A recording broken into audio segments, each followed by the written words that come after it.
Good morning and welcome. I'm Shannon Penrod, and we're coming to you live right now from the Warner Center in Woodland Hills, California. So I don't know what that was about, but it's all good. It's Wednesday, and we're excited to be here with you. I'm going to tell you, you can see over my shoulder that this morning we have the fabulous Evelyn Kung.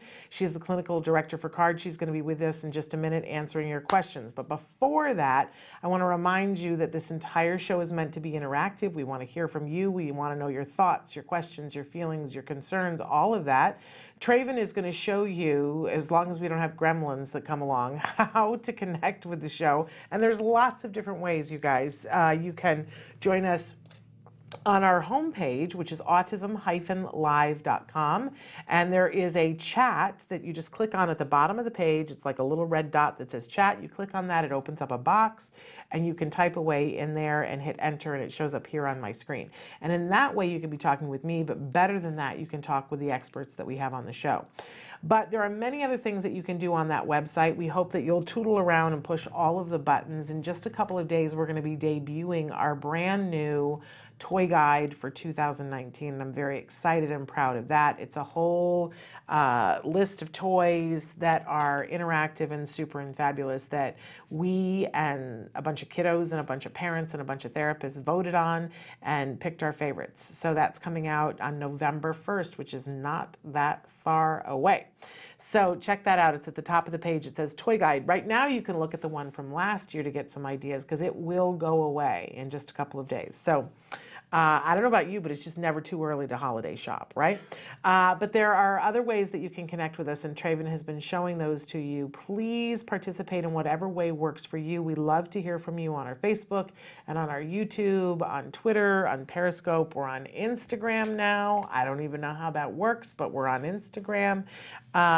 Anyway, whatever works for you, because this is about getting information and inspiration to you.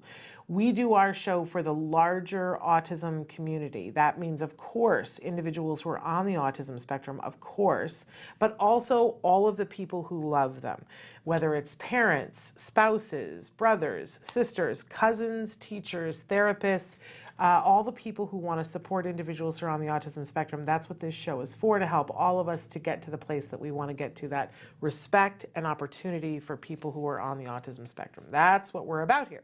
So I'm glad that you're here with us, even though it's somehow a wonky day.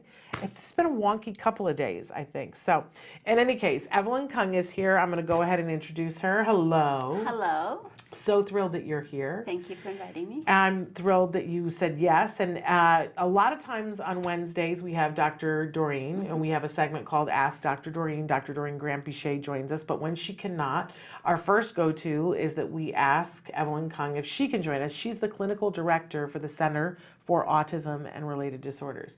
And when she can join us, that's a great day, right? It's fun. Thank you. We really enjoy having you here. We ask her questions that you guys have written in to us.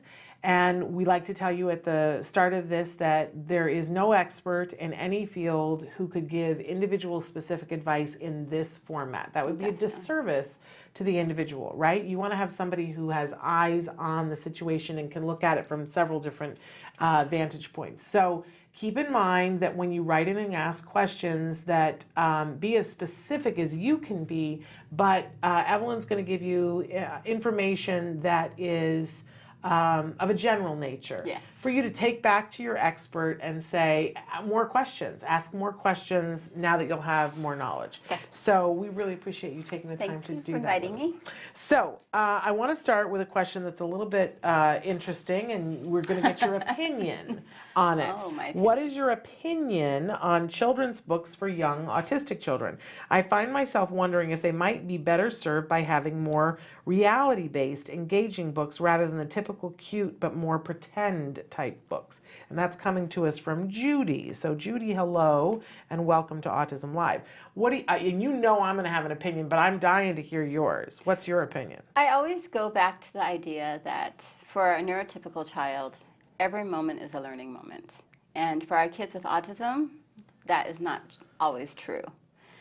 So, well, you know, one of the reasons we do a 40-hour intensive ABA program is to just give them as much learning time as possible in the way that they actually learn. So whenever I look at a child or anything they're interacting, for our kids on the spectrum, I want every opportunity to be a learning opportunity. You know, and a lot of times with books, there's a lot of cute pretend ones, but I always look and say, do they even understand what these drawings are? Do they see it? Is this really like something they know? And some kids get some things and some kids don't. So you know your child best on what they're going to understand. But I do want, a lot of times when I was a therapist, we used to always make books for the kids. Because then we would take the photo album pages and we would take pictures and just put it in, and then we would just we'd change up the script or the writing, the text that would go with it, and we would make up stories. But I always made them somewhat learning, like they either had to learn something to it, because if I'm going to be sitting down with you, I want you to be getting something out of it, just like you would with a neurotypical child. You want, you know, all your interactions to be somewhat positive and, you know, learning. And even though we don't go about life that way, it is what happens, you know. So I am more of the person who will go with the kid and I'm going to say, if I'm going to sit down and be reading with you, I want this to somehow be relevant to your life and to be relatable, for them to be able to look at the pictures and actually know what it is. Because I think there's too many times when we do show our kids drawings and everything, but they don't know what it is and they have to learn what it is. They're already spending so much time learning outside of, you know, within therapy, they're learning so much that I think if I'm going to teach you something, if I can make it playful and fun, let's make it real too. And, you know, let's make it something that you can use later on, whether it comes in a form of, you know, just more rule-bound, rule-governed, making sure all the words in the book are something they know. So they understand the meaning of words instead of having to learn something specifically for this scenario, but then it doesn't relate to any other part of life. So I'm very much like looking at the kid and saying, okay, what do you actually understand? And we can make this fun, but what do you actually understand? So I am on the more reality-based books. There we go. There we go. And my point of view on it is that each kid is different, right? But that it's not that it's, to me, it's not unimportant what the book is about, but it's equally important to me as how the book is read to a child. Because in the beginning, you should be reading to your child as much as you can. And for some kids on the autism spectrum, that can be like next to impossible. I remember thinking, I don't know how to get him to sit still so that I can read to him, you know? And we had to make it super duper reinforcing for him to be able to sit still. But what ended up happening was we paired it with stuff that he absolutely loved. So he then learned that being read to was a deeply pleasurable thing, and then he wanted it all the time. But I see all the time that nobody is teaching parents how to read books to their children. You know, and I didn't know that because I'd been taught how to read books to a child. But by example, you know, I just saw other people do it, and so it wasn't, I just assumed that everybody had picked that up and people hadn't. But what I was taught was it has to be an interactive experience, and that you have to make the book come alive. And that, you know, you have to do the voices of the different characters, right? And that I particularly love the Usborne books because they make it super easy for a parent, because one of the things that I was taught was that you have to find something on each page that the child interacts with. And it doesn't necessarily have to be with the story, but you know, that you say, you know, where's the duck, which is what's in the Usborne books. Every single page, you know, you read the page, it has beautiful illustrations, but there's a duck hidden somewhere on the page in the Usborne children's books. And so, you know, you read the page and then you say, where is the duck? Now in the beginning, you have to teach the child to scan and look for the duck, and you have to prompt, and you know, they don't know what a duck is, and you say, there's the duck, right? But eventually, you know, they get that, and it's where you turn the page and where's the duck, and it keeps them a little bit more focused on the book. It's like it's an opportunity for them to get that immediate reinforcement of, yes, there's the duck, instead of just having it be the book. But you can do that with any book. You don't have to have an Usborne book to do that. You know, you open up the book and you're reading The Three Little Pigs, and you go, where's the wolf? And if they don't know, and you put their finger on it and you go, there's the wolf. What noise does the wolf make? That's not written in the book. But that's when it gets fun, and it's you spending time, and it builds that social part of reading stories together. So, you know, it can be a book that you created yourself, or it could be anybody's book. I mean, like, I think that there are some amazing children's books. We actually are recommending some of them in this year's toy guide. Jimmy Fallon, but I'm not saying anything. But wait till you see. But anyway, you know, but I think that you can take almost any book and make it that interactive experience with your child if you're willing to play.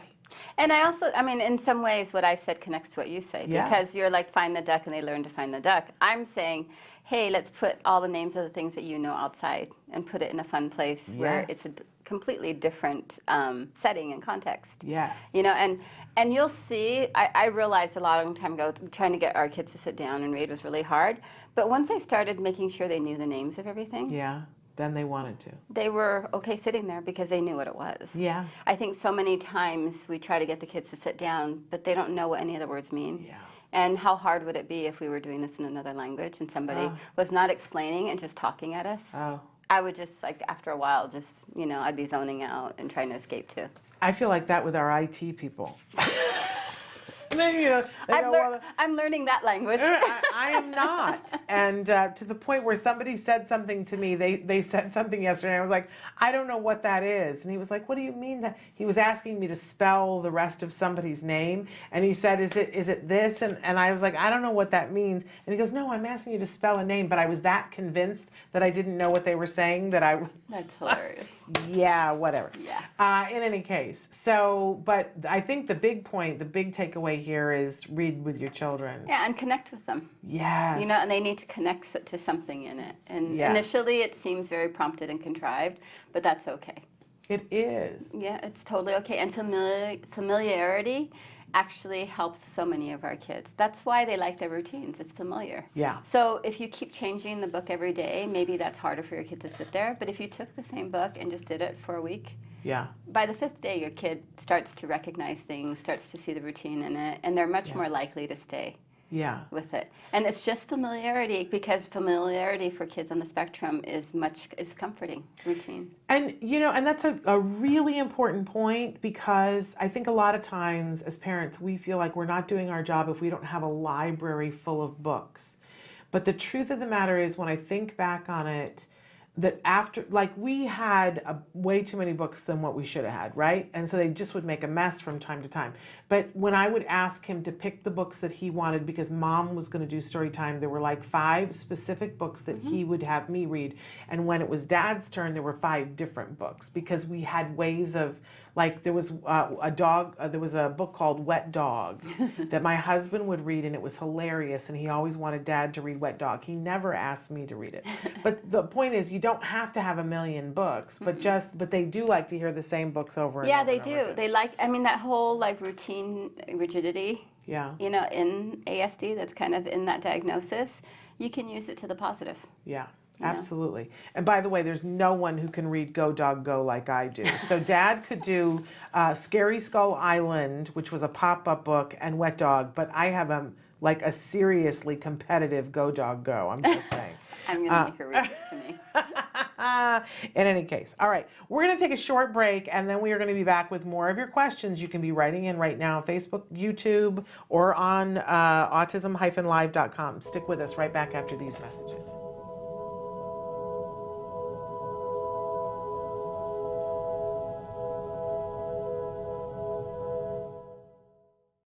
Hey, thanks for watching Autism Live. To subscribe, click here. And if you'd like to check out some more of our videos, click here.